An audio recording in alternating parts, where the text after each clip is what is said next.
নতুন বাংলাদেশ করতে ২৪ দফা ইশতেহার এনসিপির, তারুণ্যের প্রথম ভোট ধানের শীষে চাইলেন তারেক রহমান।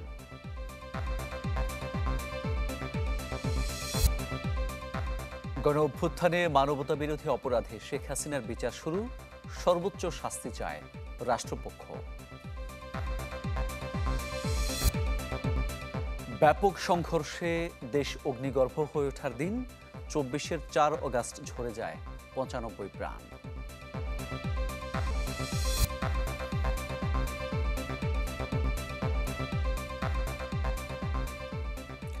আমন্ত্রণ চ্যানেল 24-এর সকাল ৭টার খবরে। শুনছিলেন প্রেসিডেন্সি ইউনিভার্সিটি সংবাদ শিরোনাম। আপনাদের সাথে আছি মামুন উর রশিদ। কেন্দ্রীয় শহীদ মিনার যেন ফিরে গেল ১ বছর আগে। এনসিপির নতুন বাংলাদেশের ইশতেহার ঘোষণা কর্মসূচি হয়ে উঠল ফ্যাসিবাদ পতনে জনসমুদ্রের প্রতিচ্ছবি। জাতীয় নাগরিক পার্টির আহ্বায়ক নাহিদ ইসলাম পাঠ করেন ২৪ দফা ইশতেহার। এতে নতুন সংবিধান, ন্যায়ভিত্তিক বিচার ব্যবস্থা, ইনসাফ ভিত্তিক অর্থনীতি গড়ে তোলা সহ আরও বেশ কিছু অঙ্গীকার তুলে ধরা হয়। ১ বছর আগে এই শহীদ মিনার থেকেই ডাক আসে ফ্যাসিবাদী শাসন ব্যবস্থা বিলোপের। যারা সেই ডাক দেন তাদের হাতে গড়া দল এনসিপি এই একই জায়গা থেকে ঘোষণা দিল ইশতেহার, যাকে এনসিপি বলছে নতুন বাংলাদেশের ইশতেহার। পূর্ব ঘোষিত এই ইশতেহার ঘোষণা কর্মসূচিতে অংশ নিতে বিভিন্ন জেলা উপজেলা থেকে আসেন দলটির নেতাকর্মীরা, যাদের অধিকাংশই তরুণ। দলের কেন্দ্র ও প্রান্তের কর্মীদের উপস্থিতিতে কেন্দ্রীয় শহীদ মিনার পরিণত হয় জনারণ্যে। পরে দলের আহ্বায়ক নাহিদ ইসলাম পাঠ করেন ২৪ দফা ইশতেহার। এতে অঙ্গীকার করা হয় গণপরিষদের মাধ্যমে একটি নতুন সংবিধানের, যার মাধ্যমে বিদায় দেয়া হবে একনায়কতন্ত্র, পরিবারতন্ত্র ও ফ্যাসিবাদী কাঠামোকে। নিরপেক্ষ নির্বাচনের জন্য আইনের মৌলিক পরিবর্তন ও রাষ্ট্র কর্তৃক নির্বাচন ব্যয় নির্বাহের মাধ্যমে কালো টাকার প্রভাব কমানো। একই সাথে এনসিপি ঘোষণা করে জুলাই অভ্যুত্থানের স্বীকৃতি বিচার, গণতন্ত্র ও রাষ্ট্রীয় প্রতিষ্ঠানের সংস্কার, ন্যায়ভিত্তিক বিচার ব্যবস্থা ও আইন সংস্কার এবং জনবান্ধব আইন শৃঙ্খলা রক্ষাকারী বাহিনী গড়ে তোলা। পুরাতন ঝেড়ে ফেলে আমাদের রাষ্ট্রের নতুন যাত্রায় আমাদের প্রথম অঙ্গীকারই হচ্ছে গণপরিষদের মাধ্যমে একটা নতুন সংবিধান। জুলাইয়ের আকাঙ্ক্ষা পূরণে আমাদের এই নতুন সংবিধান একনায়কতন্ত্র, পরিবারতন্ত্র, ফ্যাসিবাদী কাঠামোর বিলোপ করে একটি বৈষম্যহীন গণতান্ত্রিক, অন্তর্ভুক্তিমূলক ও জনকল্যাণমুখী রিপাবলিক গঠন করবে। এই ইশতেহারে আরও আছে এমন একটি স্বাস্থ্য ব্যবস্থা গড়ে তোলার প্রতিজ্ঞা, যেখানে অর্থাভাবে কেউ চিকিৎসা থেকে বঞ্চিত হবে না। শিক্ষানীতি হবে এমন যা গড়ে তুলবে দক্ষ, জ্ঞানভিত্তিক সমাজ। শিক্ষা পণ্য নয়, হবে অধিকার। এছাড়া ইনসাফ ভিত্তিক কল্যাণমুখী অর্থনীতি, বহুমুখী বাণিজ্য শিল্পায়ন নীতি, নারীর নিরাপত্তা, প্রবাসী বাংলাদেশিদের অধিকার, বাংলাদেশপন্থী পররাষ্ট্রনীতি সহ আরও কয়েকটি বিষয় উল্লেখ করা হয় এনসিপির ইশতেহারে। আমরা এমন একটা ইনসাফের রাষ্ট্র গড়ে তুলতে চাই যেখানে রাষ্ট্রীয় প্রতিষ্ঠানগুলো হবে জাতি, ধর্ম, বর্ণ নির্বিশেষে নিরপেক্ষ, নৈর্ভিত্তিক, মানবিক ও গণমুখী। জনসেবাই হবে তাদের মূল মন্ত্র। একই সঙ্গে রাষ্ট্রের সকল সাংবিধানিক ও বিধিবদ্ধ জবাবদিহিতা নিশ্চিতকারী প্রতিষ্ঠানের ক্ষমতা বৃদ্ধি করা হবে, যেন এই প্রতিষ্ঠানগুলো স্বাধীনভাবে কাজ করে নির্বাহী বিভাগের কর্তৃত্ব পরায়ণ হওয়ার প্রবণতা প্রতিহত করতে পারে। ইশতেহার ঘোষণা কর্মসূচিতে দলটির অন্য নেতারা হুঁশিয়ারি দেন, কোনো অবস্থাতেই ফিরতে দেয়া হবে না ফ্যাসিবাদী ব্যবস্থা। আমরা জানি এলাকায় এলাকায় আপনাদেরকে বাধা দেওয়া হচ্ছে, এনসিপির কর্মীদেরকে বাধা দেওয়া হচ্ছে। আমরা ব্যক্ত কণ্ঠে বলতে চাই, টেকনাফ থেকে তেঁতুলিয়া, রূপসা থেকে পাথুরিয়া, এনসিপির একটা নেতা কর্মীর দিকে যদি কেউ চোখ তুলে তাকায়, আমরা তাকে রাজনৈতিক ভাবে মোকাবেলা করব। ওই ৭২-এ যে সংবিধান একটা দলের সংবিধান ছিল, যে সংবিধানের ড্রাফট আরেকটা দেশ থেকে পাশ হয়ে এসেছে, সেই মুজিববাদী সংবিধান এই বাংলাদেশে আর আমরা থাকতে দিতে পারি না। জুলাই ঘোষণাপত্রকে সাংবিধানিক স্বীকৃতি প্রদান করতে হবে। জুলাই সনদকে আইনি স্বীকৃতি দিতে হবে। লিগ্যাল ফ্রেমওয়ার্ক অর্ডার করে, এলএফও করে জুলাই সনদকে কার্যকর করতে হবে। ২৪ দফা বাস্তবায়নে দেশবাসীকে আহ্বান জানান এনসিপি নেতারা। জুমাতুল বিদা, চ্যানেল 24, ঢাকা।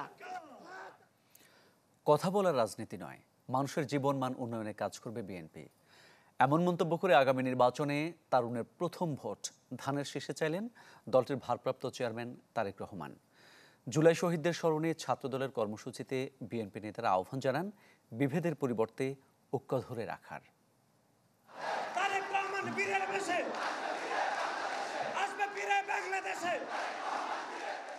জুলাই বিপ্লবের পর রাজধানীতে ছাত্রদলের প্রথম কোনো বড় গণজমায়েত।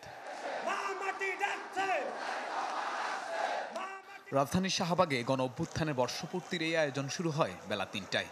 তবে তার অনেক আগে থেকেই জড়ো হতে থাকেন নেতাকর্মীরা। সমাবেশস্থল ছাপিয়ে মৎস্য ভবন, কাঁটাবন ও ঢাকা বিশ্ববিদ্যালয়ের টিসি এলাকায়ও মুখর হয়ে ওঠে স্লোগানে স্লোগানে। ছাত্রদল কর্মীদের এই উচ্ছ্বাসে বাধা হয়ে দাঁড়াতে পারেনি মেঘ কিংবা রোদ্দুরও।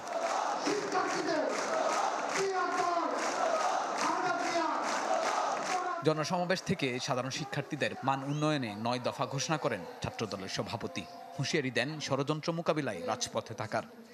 শিক্ষাঙ্গনে দেশপ্রেম, নির্যাতন, গণধর্ষণ সংস্কৃতি, জোরপূর্বক রাজনৈতিক কর্মসূচিতে অংশগ্রহণ বাধ্য করে এবং রাজনৈতিক মতপ্রতীকের কারণে শিক্ষার্থীদের উপর নির্যাতনের মতো ঘৃণিত চর্চার স্থায়ী বিলুপ সাধন এবং সকল ধরনের সন্ত্রাস ও অপরাধমূলক কর্মকাণ্ডের প্রতিরোধে ছাত্রদল সক্রিয় ভূমিকা পালন করবে।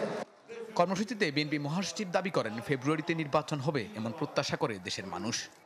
আমাদের সামনে একটা লড়াই যে বাংলাদেশে একটা গণতান্ত্রিক রাষ্ট্র প্রতিষ্ঠা করা। আমরা সে লক্ষ্যে গিয়ে চলেছি। গোটা বাংলাদেশের মানুষ অপেক্ষা করে আছে যে ফেব্রুয়ারি মাসে নির্বাচন হবে। তার আগে গোটা বাংলাদেশের মানুষ অপেক্ষা করে আছে আমাদের নেতা তারেক রহমান সাহেব দেশে ফিরে আসবেন। প্রধান অতিথির বক্তব্যে বিএনপির ভারপ্রাপ্ত চেয়ারম্যান জানান, কথা বলার রাজনীতি নয়, মানুষের জীবন মানের উন্নয়নে রাজনীতি করতে চায় তাদের দল। যদি তোমরা আগামী দিন সাহস এবং সততার সঙ্গে এগিয়ে যাও, তাহলে বাংলাদেশের গণতান্ত্রিক আমি জনগণ তোমাদের সাথে আছে। ইনশাল্লাহ তোমাদের সাথে ভবিষ্যতেও তারা থাকবে। মনে রাখবে সবসময় একটি কথা, এই দেশের জনগণই বিএনপি তথা বাংলাদেশী জাতীয়তাবাদী শক্তির সকল রাজনৈতিক ক্ষমতার উৎস। আগামী দিনে আমরা নবীন এবং প্রবীণ সবাই মিলে তেমন একটি বাংলাদেশ গড়তে চাই। আমরা একজন মায়ের চোখে যেমন বাংলাদেশ, তেমন একটি বাংলাদেশ আমরা গড়ে তুলতে চাই। তারেক রহমান বলেন, নবীন প্রবীণের মেলবন্ধনে নতুন বাংলাদেশ গড়তে চায় বিএনপি। আহ্বান জানান তারুণ্যের প্রথম ভোট ধানের শীষে দেয়ার। গত 1.5 দশকে ভোট প্রয়োগের অধিকার বঞ্চিত 3.5 কোটি ভোটার সহ সবার সমর্থন এবং সহযোগিতা চাই। তারুণ্যের প্রথম ভোট ধানের শীষের জন্য হোক। তারুণ্যের প্রথম ভোট ধানের শীষের জন্য হোক। সকল ষড়যন্ত্র মোকাবিলায় শিক্ষার্থীদের সচেতন থাকার আহ্বান জানান বিএনপির ভারপ্রাপ্ত চেয়ারম্যান। দেশের সকল দুর্যোগ বা ক্রান্তি লগ্নে তরুণরা সামনে থেকে নেতৃত্ব দিয়েছে। সবশেষ জুলাই আগস্টের গণঅভ্যুত্থানে তরুণদের নেতৃত্বেই রাজপথে নেমে এসেছিল দেশের আপামর জনতা, যেখানে গুরুত্বপূর্ণ অবদান ছিল ছাত্রদলেরও। আজকের এই জনসমাবেশ থেকে বিএনপির শীর্ষ নেতৃত্ব আবারও স্মরণ করলেন ছাত্রদলের বিগত সময়ের আন্দোলনের আত্মত্যাগের কথা। পাশাপাশি তুলে ধরলেন আগামীর বাংলাদেশে তরুণদের নিয়ে তাদের নানা ভাবনার কথা। শাহনেওয়াজ বাবলু, চ্যানেল 24, শাহবাগ, ঢাকা। কাল বিকেল 5টায় রাজধানীর মানিক মিয়া এভিনিউয়ে পাঠ করা হবে জুলাই ঘোষণাপত্র। প্রধান উপদেষ্টার ভেরিফাইড ফেসবুক পেজে এই তথ্য জানানো হয়েছে। গণ অভ্যুত্থান এবং এর আগের বাস্তবতা, ঐতিহাসিক প্রেক্ষাপট, সামনে কেমন বাংলাদেশ প্রত্যাশা, সেসব কিছু থাকবে ঘোষণাপত্রে। পোস্টে বলা হয় 36 জুলাই ঘোষিত হবে জাতির আকাঙ্ক্ষিত ঘোষণাপত্র। এই উপলক্ষে দিনব্যাপী আয়োজন থাকবে মানিক মিয়া এভিনিউয়ে।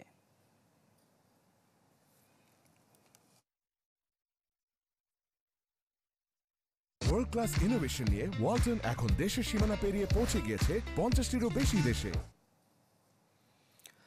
সাভারে আন্দোলনরত শিক্ষার্থী শাইখ আহসাবুল ইয়ামিনকে পুলিশের সাঁজোয়া যান থেকে ফেলে দিয়ে হত্যার ঘটনায় জড়িত থাকার অভিযোগে পুলিশের সাবেক সহকারী উপপরিদর্শক মোহাম্মদ আলীকে গ্রেপ্তার করেছে পুলিশ। সকালে নারায়ণগঞ্জের রূপগঞ্জের মুরাপাড়া থেকে গ্রেপ্তার করা হয় তাকে।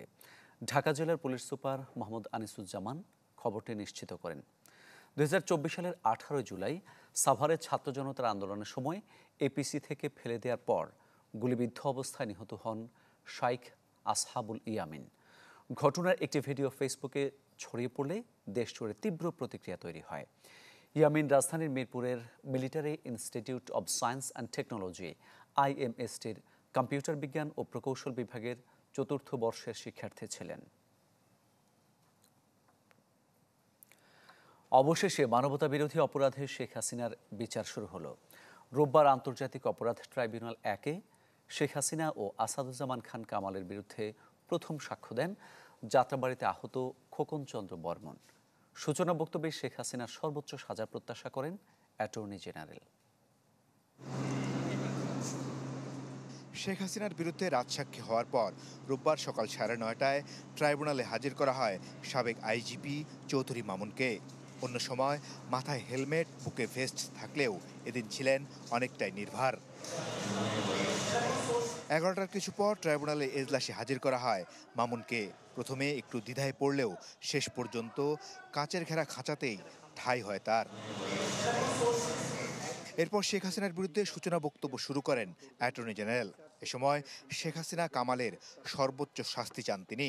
আমাদের রাষ্ট্রপক্ষ থেকে সর্বোচ্চ শাস্তি আইনে যেটা আছে সেটা চাইবো, সেটাই আমাদের প্রত্যাশা। বলেছি এই রাষ্ট্র একটি ন্যায় বিচার প্রতিষ্ঠা করবে, ন্যায় বিচার নিশ্চিত করবে। যদি ন্যায় বিচারের প্রক্রিয়ায় আমরা কোনো পথ হারাই তাহলে জুলাই বিপ্লব বিফলে যাবে। এরপর বক্তব্য তুলে ধরেন চিফ প্রসিকিউটর। বলেন, সর্বোচ্চ কর্তৃত্ব থেকে কিভাবে নির্দেশ দিয়ে হত্যাকাণ্ড চালিয়েছে তার অকাট্য প্রমাণ তুলে ধরা হবে সাক্ষ্য গ্রহণ পর্যায়ে।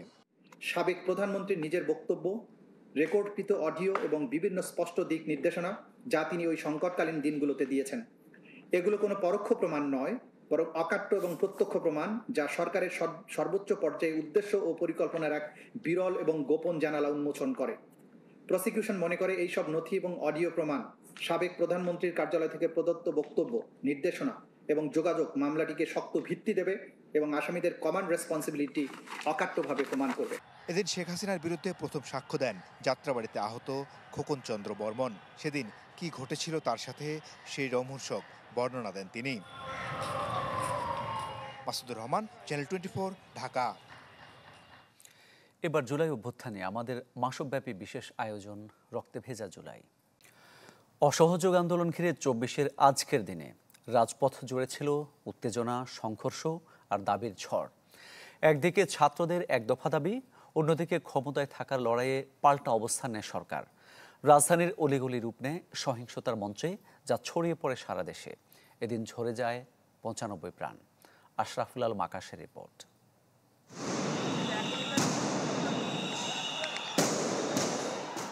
সেদিন অগ্নিগর্ভ হয়ে উঠেছিল ঢাকা। সাউন্ড গ্রেনেড আর গুলির বিকট শব্দে শহর জুড়ে আতঙ্ক। জুলাইয়ের শেষ 2 সপ্তাহে হাসিনা সরকার হাজারো প্রাণ ঝরালে দেয়ালে পিঠ ঠেকে যায় ছাত্র জনতার।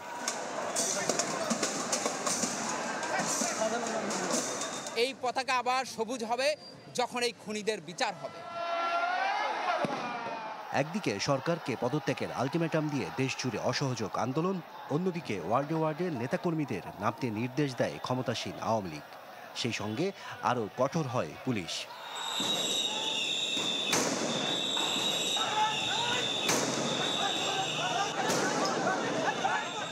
সন্ত্রাস ও নৈরাজ্য সৃষ্টিকারীদের আস্ফালন আমরা সহ্য করব না। তাদেরকে বিন্দুমাত্র ছাড় দেওয়ার কোনো প্রশ্নই আসে না। 4 আগস্ট সকালে শাহবাগে অবস্থান নেয় ছাত্র জনতা আর আওয়ামী লীগ কর্মীরা BSM-MUর সামনে। দুপুর গড়াতেই দুপক্ষের সংঘর্ষে রণক্ষেত্রে রূপ নেয় চারপাশ।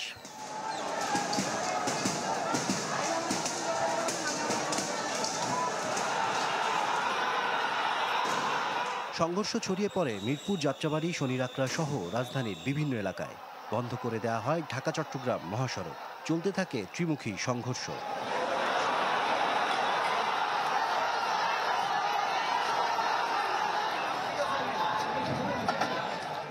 সোজা করে দাঁড়ান, 16 বছরের ভয় কাটিয়ে কথা বলতে শিখুন। গোটা প্রগতি সরণি দখলে নেয় বেসরকারি বিশ্ববিদ্যালয়ের শিক্ষার্থীরা। তবে রামপুরায় বাধে দফায় দফায় সংঘর্ষ।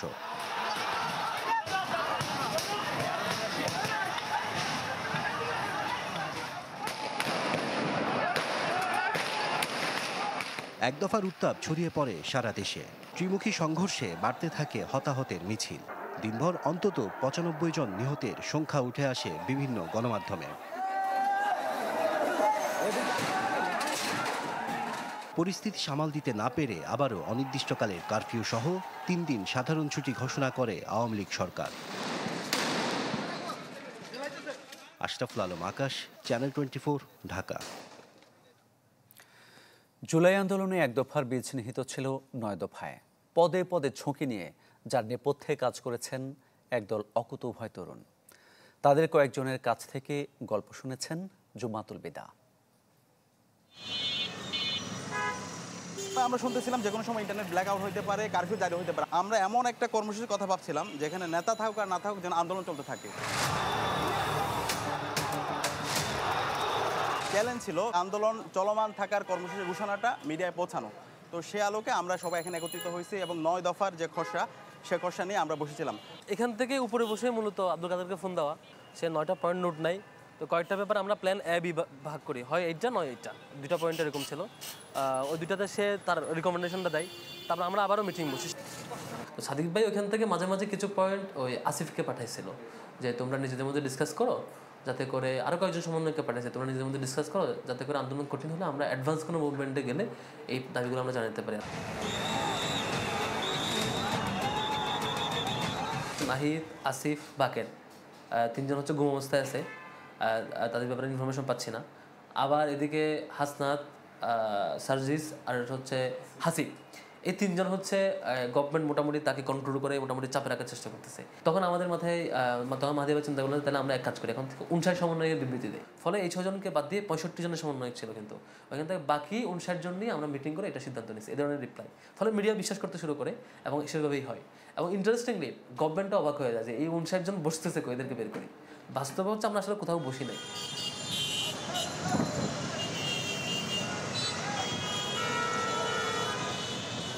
আমরা 9 দফা যখন আমাদের টাইপ করা শেষ, এখন প্রিন্ট দিতে যাব, তো ওই মানে এটা পরিকল্পিতভাবে বিদ্যুৎ বন্ধ করে দেওয়া হয়। তারপর আমরা 2টা বাইক নিয়ে এখানে বাংলা মোটরের এই জায়গায় গিয়ে আমরা প্রিন্ট করি প্রায় 60-70 কপির মতো।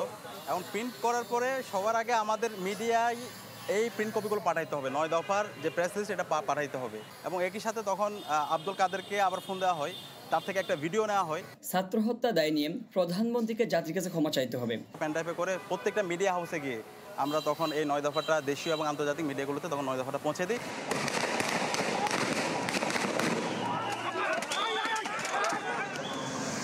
পুরো বলা চলে এই রুমটা একটা আমাদের স্মৃতি বিজড়িত জায়গা। অনেক ক্ষেত্রে আমরা ইমোশনাল হয়ে যেতাম যখন একদম দেখা গেছে পারতেছি না, যখন শহীদের লাশের কথা শুনতাম, যাত্রাবাড়িতে 100 ভাই শহীদ হয়েছে, রামপুরা, বাড্ডা, মিরপুরা, তখন মানে ভেতর থেকে খুব খারাপ লাগতো। তখন জায়নামাজ এখানে শেষ দিয়ে আমরা দাঁড়িয়ে যেতাম। আপনি দেখে থাকবেন ওই শেষের দিকে 3-4 দিনে অনেকগুলো কমিটি একসাথে পাবলিশড হয়, যে সমন্বয়ক কমিটি। তখন আমাদের চিন্তা ছিল যে আন্দোলন স্থগিত করার যখনই ঘোষণা দিবে, যারা ঘোষণা তাদেরকে বাদ দিয়ে যারা অ্যাক্টিভ থাকবে সবাইকে নিয়ে আমরা একটা সমন্বয়ক প্যানেল ঘোষণা দেবো, যাতে করে তারা সমন্বয়ক পরিচয়ে ফেস করতে পারে এবং আন্দোলনটা কন্টিনিউ করা যায়।